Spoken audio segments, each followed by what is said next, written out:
Olá, estamos começando o Boletim Marco Antônio Villa, uma entrevista com o delegado Alexandre Saraiva. Nós entrevistamos o delegado algumas vezes no nosso canal e sempre sobre questões fundamentais. Vocês sabem que o delegado Alexandre Saraiva é da Polícia Federal, teve uma atuação fantástica na Amazônia e foi motivo, claro, de pressões de todos os tipos, que levou inclusive a sua transferência para um estado muito próximo à Amazônia, o Rio de Janeiro, cidade de Volta Redonda, e também a pressões no campo administrativo com processo no interior da Polícia Federal. Eu recebi o belíssimo livro do delegado Alexandre Saraiva, Selva, Madeireiros, Garimpeiros e Corruptos na Amazônia Sem Lei. Tá? Olha, é um trabalho, eu li numa tacada só, sabe quando você começa e não larga? São cerca de 250 páginas, um relato devastador em todos os sentidos. Devastador no sentido de devastar o meio ambiente e devastador no sentido de apresentar as instituições do Estado brasileiro, no sentido mais amplo, os três poderes, como eles estão envolvidos, com exceções, com gente muito boa, que ele inclusive faz questão de destacar. Eu lembro no Maranhão, ele faz o destaque a uma pessoa... pessoas que tentam se contrapor a um avanço infernal do crime organizado e que têm tentáculos espalhados por todo o Brasil e no exterior. Então, delegado Alexandre Saraiva, muito obrigado, mas muito obrigado mesmo por ter mais uma vez aceito o meu convite. E uma pergunta meio aqui óbvia, ululante, como diria o Nelson Rodrigues. Qual a razão do senhor ter escrito Selva, o livro Madeireiros, Garimpeiros e Corruptos na Amazônia Sem Lei? Muito obrigado por ter aceito o meu convite. Professor, eu que agradeço. Eu sou muito grato ao senhor, desde a época que aconteceu aquilo tudo lá. O senhor foi um dos primeiros que me deu espaço para eu dar a minha versão do que estava acontecendo, e o senhor foi teve muita atenção na entrevista, que eu sou um servidor da ativa, então o senhor não tentou extrair nada que me colocasse numa situação difícil. Então, eu sou muito grato ao senhor pela humanidade que o senhor demonstrou naquele momento. E o livro se chama Selva, e não tem nada a ver com militarismo. O nome do meu filho é Ricardo Selva, e meu filho nasceu em 2015, muito antes dessa catástrofe se abater sobre o nosso país. Porque o termo floresta vem de forest, é mais um termo mais ligado às florestas europeias do que propriamente a nossa Amazônia, a Mata Atlântica. Aqui tem mais uma tradução que selva traduz melhor aquela vegetação típica da região. E é um nome bonito, que também, o meu sobrenome é Silva, que é selva em latim. Então, é mudar uma letrinha, né? O presidente Lula também tem Silva, Marina Silva, então assim, é um nome muito típico dos brasileiros, e confesso também uma certa ironia com alguns que vivem falando selva e nada fazem pela selva. Então, o nome, ele era era um outro nome que era Selva, Corruptos, Garimpeiros, Madeireiros e Outros Animais. Nós acabamos, em respeito aos animais, tirando eles desse bolo. Eu vi aqui, justamente, eu fui fazer umas anotações aqui ao lado, pondo meus pontos de exclamação, como eu gosto de fazer quando eu leio as coisas assim mais exóticas, mas acho que... eu vou ler só uma pequena passagem a quem nos acompanha, delegado, que eu acho que é logo no começo do livro, diz o delegado, abre aspas, em Cachoeira do Aruã, à beira do rio Arapiuns, o ministro Ricardo Salles periciou está entre aspas, 2 horas e assegurou que quase tudo, entre aspas, estava nos limites da legalidade. Ali mesmo, e a cada passo da visita, o ministro, a deputada Carla Zambelli, né, vale lembrar, e o senador gravavam vídeos que seriam posteriormente editados e veiculados em redes sociais oficiais em que defendiam a atividade madeireira, então objeto de investigação da Polícia Federal. Só lembrar que o senador é o Zequinha Marinho, só para ser preciso. Até para os parâmetros brasileiros, aquela encenação era inédita. Nenhum outro ministro do Meio Ambiente, até então, havia promovido abertamente a defesa de criminosos ambientais. Bem, e daí o senhor vai em frente apresentando um relato das operações, e o que chamou a atenção, por exemplo, nesse caso, eu vou até dividir por partes. Primeiro fala, tem parlamentares envolvidos, gente do Poder Executivo envolvido, Poder Estadual envolvido, e a pressão e aquela população, muitas vezes, há um episódio, inclusive, em Santarém, salvo engano, no Pará, quando vão comprar um objeto, me desculpe agora qual o objeto que a Polícia Federal está precisando para realizar a sua operação, e ninguém no comércio vende, com medo de represálias dos comerciantes ilegais de madeira e dos garimpeiros, né? Quer dizer, então você tem uma sociedade apresada sob domínio do medo, né? E, por outro lado, uma estrutura que do Executivo Federal e muitas vezes do Executivo Estadual, com gente dentro, do Poder Legislativo, né? Importante, da Câmara dos Deputados, do Senado, e no meio disso tudo, gente boa também, como a Polícia Federal e tantos outros servidores públicos dos estados e da União, que tentam conter esse avanço destrutivo na floresta. No caso do senhor Ricardo Salles, que inclusive foi eleito deputado federal com uma votação fantástica aqui no meu estado, no estado de São Paulo. Qual foi o envolvimento, em síntese, só para quem nos acompanha e para relembrar que o Brasil tem uma memória muito curta, o envolvimento dele nessa operação que o senhor relata aqui no livro, numa das operações? Ele começou criticando a operação, o que já era algo inusitado. Numa entrevista que ele deu ao Estado de São Paulo, ele fez pesadas críticas à operação. E, na sequência, dei uma entrevista para a Folha de São Paulo defendendo a operação, obviamente. Eu tinha 50 homens lá dentro da floresta e eu não podia me calar, sob pena de perder a liderança sobre o efetivo, que estava ali trabalhando em condições severíssimas. E ele, uma semana depois, ele foi lá na legislatória, falou que estava tudo certo, e uma semana depois ele deu um passo a mais. Ele se reuniu com os criminosos e disse que a madeira ia ser liberada em uma semana e apresentou, junto com os criminosos, documentos que comprovam inegavelmente uma fraude evidente na grilagem de terras. E ele entregou isso na quarta-feira, chegou para mim na sexta, chegou de barco, e eu passei o final de semana analisando aquilo. Quando eu vi essa documentação, que veio assim, uma saroca de papel, e acho que eles acharam que eu não fosse olhar tudo, né? Mas eu, com calma, olhei de forma meticulosa, e quando eu vi os documentos, assim, a fraude era muito evidente. Aí eu entendi que ele tinha ultrapassado a linha que separa o fato legal do fato ilegal. Ali, eu comecei a redigir a notícia-crime ao Supremo Tribunal Federal, em que eu coloquei o nome dele, o do presidente do IBAMA e do senador Telmário Mota de Roraima. E aí foi distribuído para a ministra Carmen Lúcia, e no dia seguinte eu estava exonerado. No dia seguinte. Foi até um dia antes de Tiradentes, foi no dia 20 de abril. Foi uma surpresa a exoneração? Para falar a verdade, não. É claro, eu tinha já escapado de outras situações que eu estava com a cabeça a prêmio e consegui. Então, a gente sempre tem a esperança de que a instituição vai resistir, de que nós vamos conseguir ultrapassar aquela barreira, mas, infelizmente, não foi possível.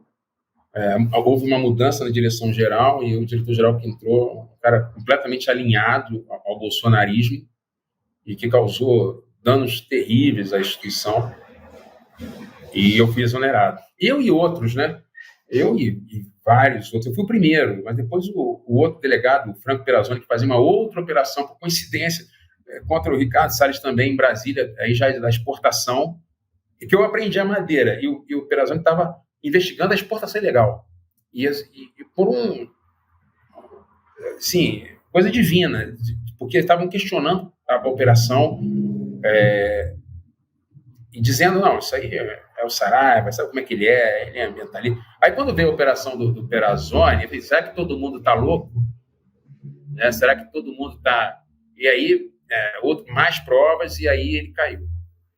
Então, foi... Mas, assim, eu sofri perseguição, ainda respondo a diversos procedimentos administrativos, porque ainda existe muitos bolsonaristas na corregedoria da PF.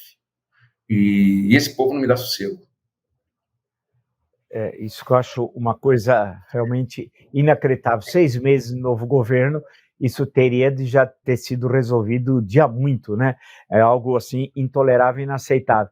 Mas o que eu fico aí pela leitura do livro e vendo como a todo momento a ação da Polícia Federal, ela bate de frente com os poderes locais que estão mancomunados com o crime organizado, com raríssimas exceções de funcionários que enfrentam, e não é fácil na Amazônia, né, enfrentar os poderosos de lá, porque você está isolado geograficamente, em termos políticos eles são extremamente poderosos. Mas é engraçado, tem duas questões sobre duas formas de exploração que o delegado aponta, e aí que a gente vê a conivência internacional. Uma, por exemplo, na produção de ouro. O Brasil, não sei se é a sexta reserva, né, se não me engano, né? É isso. E o 10º produtor de ouro. E o 10º produtor. Há uma dissociação entre a produção e as reservas brasileiras, o que significa que, certamente, há formas não legais na saída desse ouro. Segundo, a questão da madeira. Ou seja, no exterior tem os colaboradores do crime organizado aqui no Brasil. No livro, o senhor destaca mais 2 pontos que são essenciais, que é a colaboração externa ao crime organizado aqui no Brasil, a destruição do meio ambiente do Brasil, no campo, por exemplo, da madeira e do garimpo, né? Como tem criminosos lá fora que lucram e com a exploração do ouro do Brasil e da madeira clandestina que sai aqui do Brasil, e teve a famosa apreensão que o senhor liderou a equipe. Por outro lado, o então candidato eleito a presidente da República, Jair Bolsonaro, chamou a casa dele, lá no Rio de Janeiro, no Vivendas da Barra, e conversou com o senhor sobre o assunto, né, da sua área, a sua expertise. E o senhor, inclusive, mostrou, salvo engano, foi num tablet, os efeitos do garimpo e a tragédia daquilo no meio ambiente da Amazônia. E aquilo parece que não foi muito bem recebida pelo presidente e pelo seu entorno. Como é que foi isso, por favor? Quer dizer, parte A e parte B, os colaboradores externos e o presidente da República não muito satisfeito com a sua exposição. Vamos lá. Primeiro, dos colaboradores externos. A gente sabe que a responsabilidade maior pela preservação da Amazônia é nossa, do Brasil, lógico. Mas sempre foi também um fato incontestável de que o mercado consumidor internacional tem, sim, a sua responsabilidade. Inclusive, a Interpol, ela fez um relatório, acho que 2 anos atrás, em que estimou que o comércio da madeira ilegal movimenta 153 bilhões de dólares por ano. Claro, não é tudo do Brasil, mas pelo menos metade é. E já é muito dinheiro, muito dinheiro. E esses países, por exemplo, a União Europeia, né, eu fiz uma palestra até para os embaixadores europeus, e eu perguntei para eles como é que vocês acham que, como pode na Europa se vender IP, que é uma árvore que leva de 200 a 1.400 anos para se formar, pelo mesmo preço ou até mais barato que eucalipto. Isso não faz o menor sentido. E quando a gente olha a legislação europeia, agora está mudando, mas era o regulamento europeu 995 de 2010, ele diz que, assim, super leniente, frouxo para importação de madeira. O importador europeu só tem que declarar a primeira vez que importar quem é o vendedor, e pouco mais do que isso.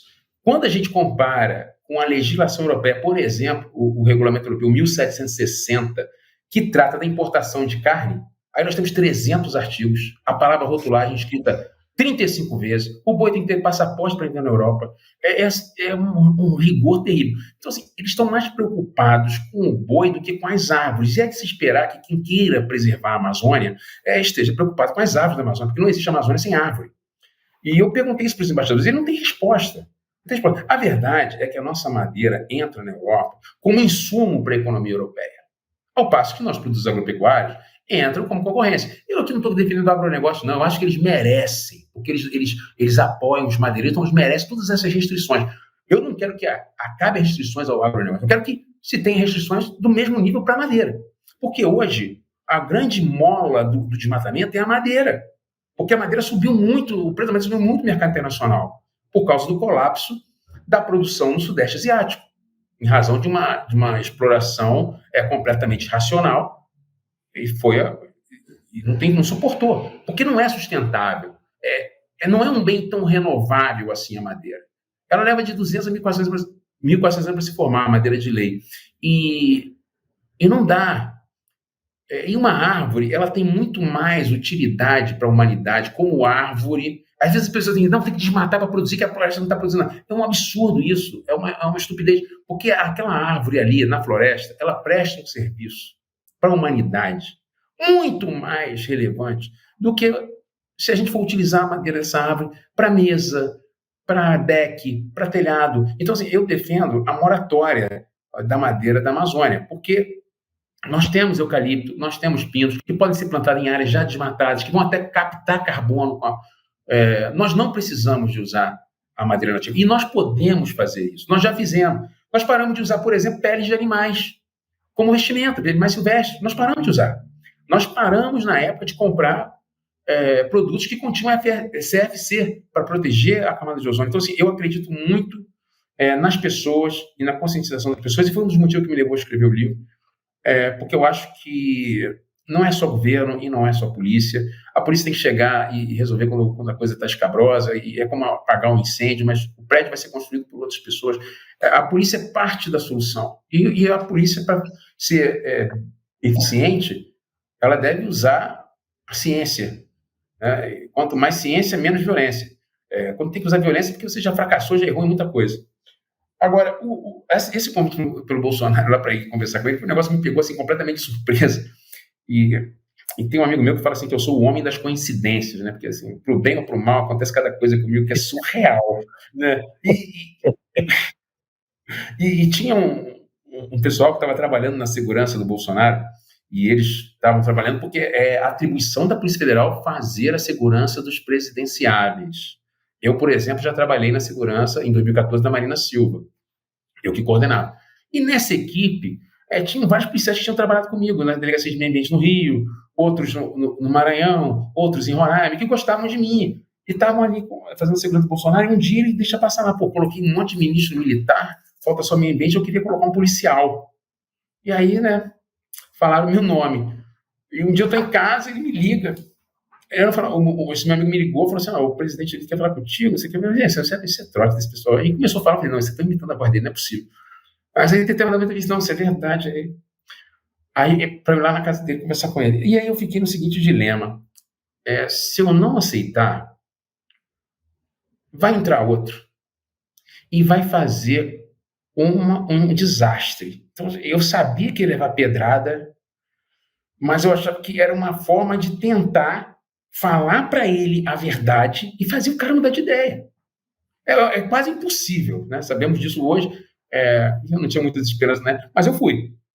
E cheguei lá, já comecei mal, né? Porque eu comecei falando mal do garimpo, depois eu descobri que o cara até garimpado já tinha.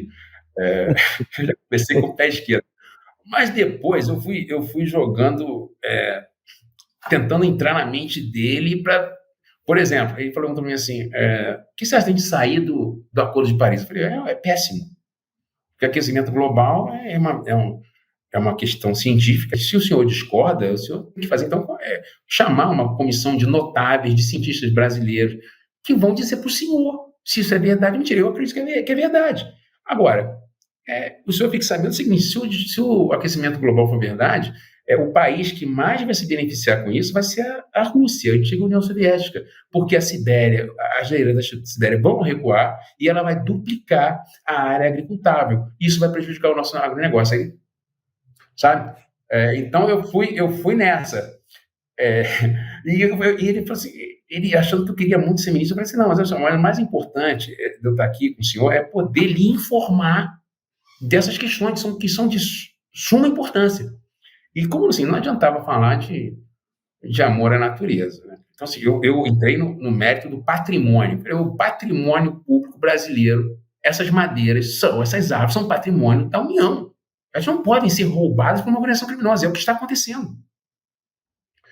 Ainda falei para ele assim, olha, presidente, você tem que ter em mente que meio ambiente é uma bandeira com alto poder de aglutinação, tanto meio ambiente e especificamente a Amazônia. O Brasil é confundido com a Amazônia é confundida com o Brasil. Então, assim, eu acho que até se o senhor pretende uma continuidade, assim, é muito importante que o senhor, muita gente que votou no senhor, quer a Amazônia preservada.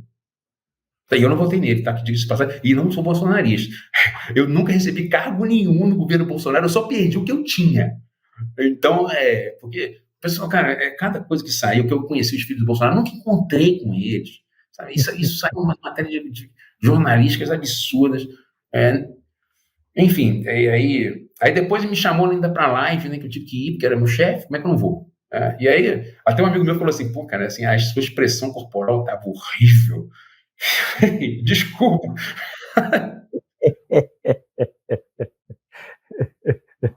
Depois eu estava todo encolhido na cadeira, assim.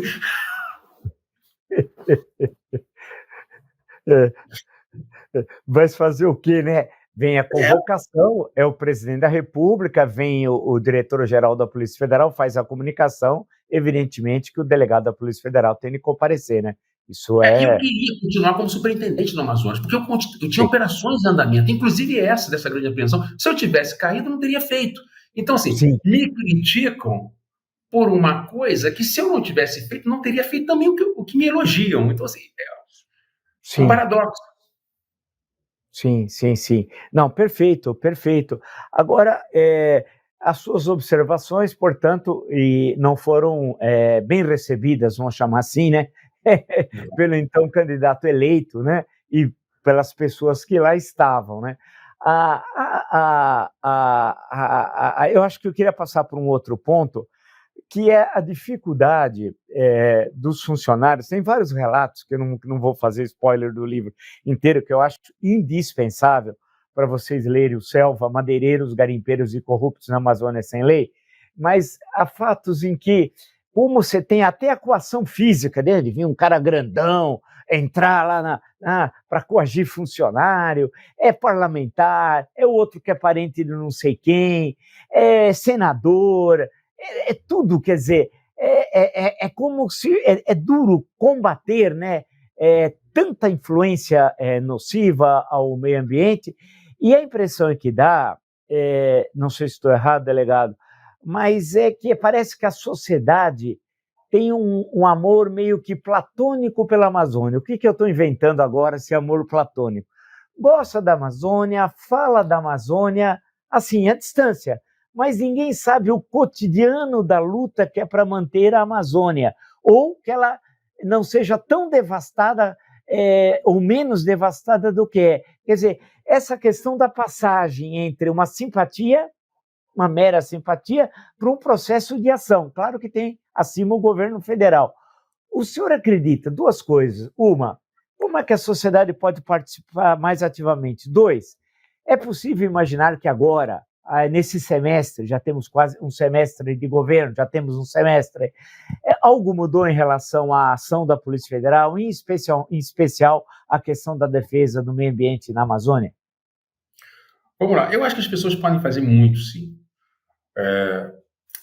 A sociedade brasileira, ela algumas vezes já se mobilizou, por exemplo, pelas diretas. E nós temos esse legado, né, das diretas. E eu acho que o legado dessa geração para o futuro é a preservação da Amazônia. E a gente precisa se mobilizar, e uma das possibilidades é a moratória da madeira. Isso funciona. Mas, assim, hoje nós temos a vantagem das redes sociais, da divulgação. Isso é muito importante, que a moratória da madeira nativa da Amazônia. Isso aí já seria um grande avanço. Porque hoje o motor econômico inicial da destruição da Amazônia é a madeira. Depois vem a soja, depois vem o gado, vem. Poderia vir até um shopping center. Mas o que movimenta, o que gera dinheiro para subornar, para grilar a terra, é a madeira, porque a madeira ficou muito cara no mercado internacional. E já tem organizações criminosas que estão aí explorando isso. Pessoas ligadas ao tráfico de drogas estão migrando para a madeira. E existe ali virou uma holding criminosa ali. Garimpo, madeira, droga, pesca ilegal.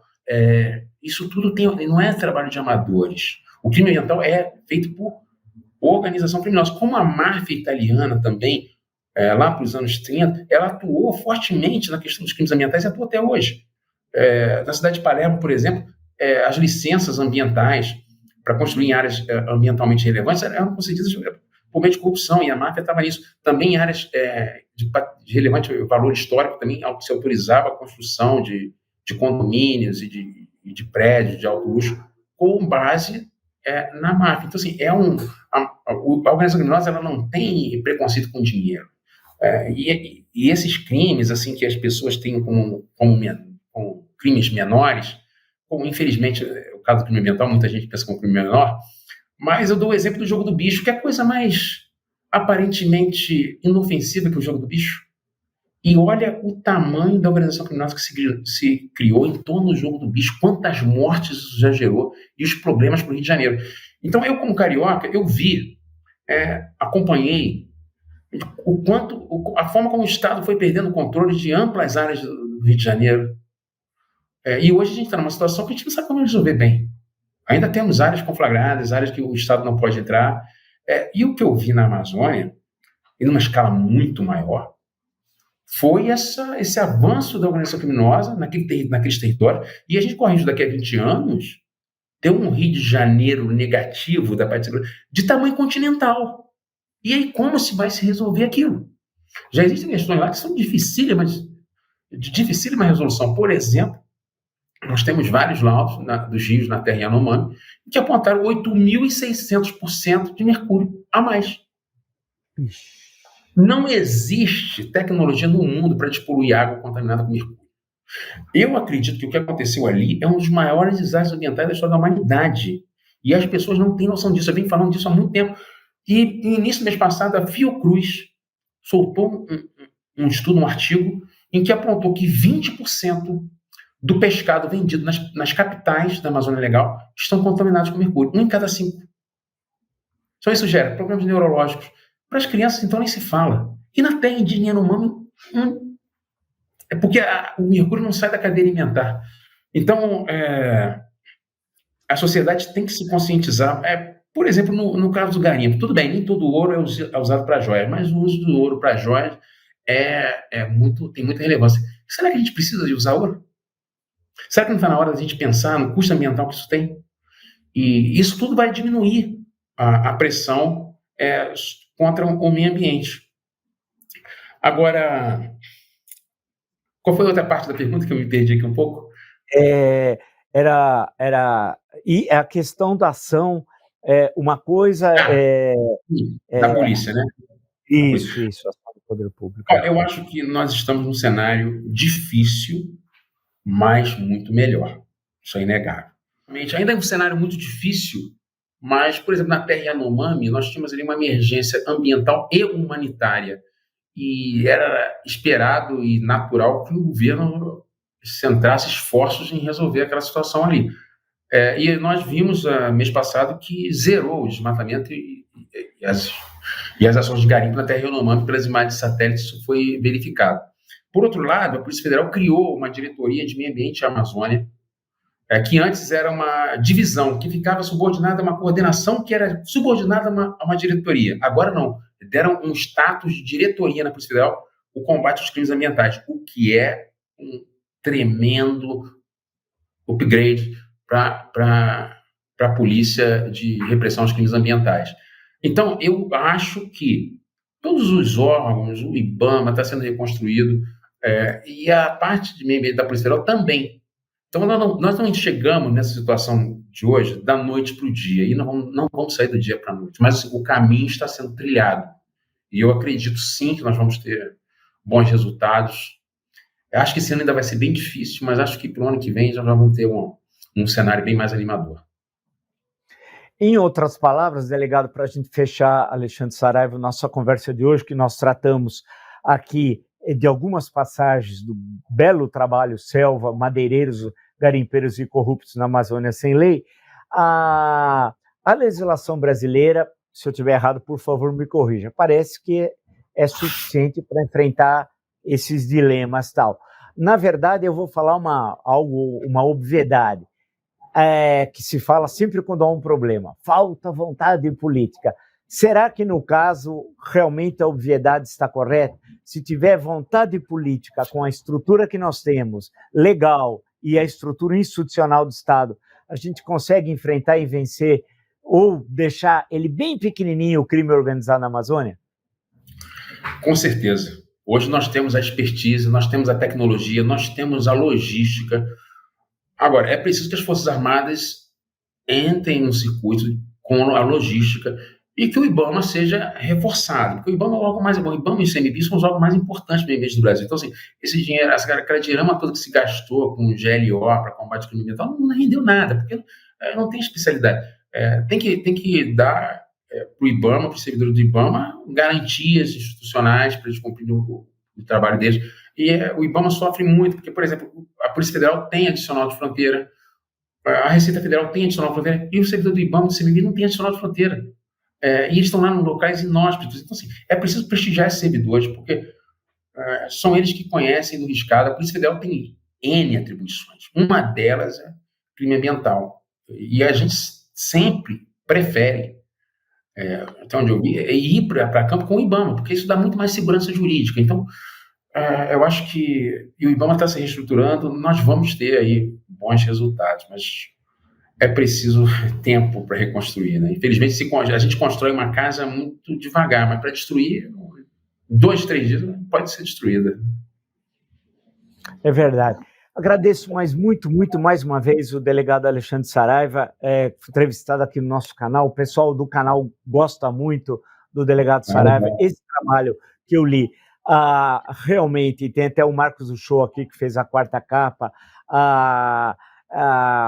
destaca um assunto que é fundamental ao país. Falando com o embaixador Rubens E. Cooper outro dia, numa das entrevistas do canal, ele falou, olha, o Brasil, ele falou, sinceramente, não importa muita coisa no mundo, não, ele falou, mas tem uma coisa que o Brasil importa muito no mundo, o meio ambiente. Ele falou, se tocar nesse assunto do meio ambiente, é igual o Brasil, e aí nós falamos com autoridade, é importantíssimo, e alguém que tem uma experiência como embaixador Rubens Cooper, foi inclusive o primeiro-ministro do meio ambiente, né? Então, nós justamente com o delegado Alexandre Saraiva, numa área terrível, não é fácil trabalhar lá, eu torço aí para que essas questões no campo de corregedoria, no campo legal, que eu acho absurdo tudo isso ainda está há 6 meses depois, com o novo governo ainda, essas ações contra o delegado, e que isso se resolva o mais rápido possível, para ele que possa voltar tranquilamente às suas atribuições, e indico a todos, quem acompanha o nosso canal, leia, porque eu acho que é um livro que apresenta casos reais, concretos, aponta caminhos, mostra muitas mazelas, mas, por outro lado, também mostra servidores que são fantásticos, são servidores públicos na acepção do termo. Então, assim como o delegado Alexandre Saraiva. Então, muito obrigado por mais essas entrevistas no meu canal. Eu que agradeço, professor Vila. E o senhor que é um homem da universidade, um professor, o que eu defendo é que na Amazônia o Brasil precisa criar ali uma espécie de MIT e aí botar o INPA, a Universidade Federal do Amazonas, e a gente criar ali um centro de pesquisa poderoso, porque a maior riqueza da Amazônia é a genética, são os genes, são os micro-organismos, são as substâncias que tem ali que o mundo todo quer. Então, para preservar a natureza, a Amazônia, nós precisamos preservar o ser humano, nós precisamos dar alternativas econômicas para aquelas pessoas. Por exemplo, por que não existe uma indústria moveleira na Amazônia? Nós mandamos a madeira processada primariamente para a Europa e geramos emprego na Europa. Vamos gerar esses empregos no Brasil, através de uma tributação que desonere uma exportação de um móvel e onere tremendamente uma exportação sem processamento. Esses empregos que estão sendo gerados na Europa têm que ser gerados na Amazônia. Então, nós não podemos perder de vista isso também. E, no mais, agradeço profundamente ao senhor e meus cumprimentos a todos aí do canal. Um grande abraço. Valeu, delegado. Obrigado.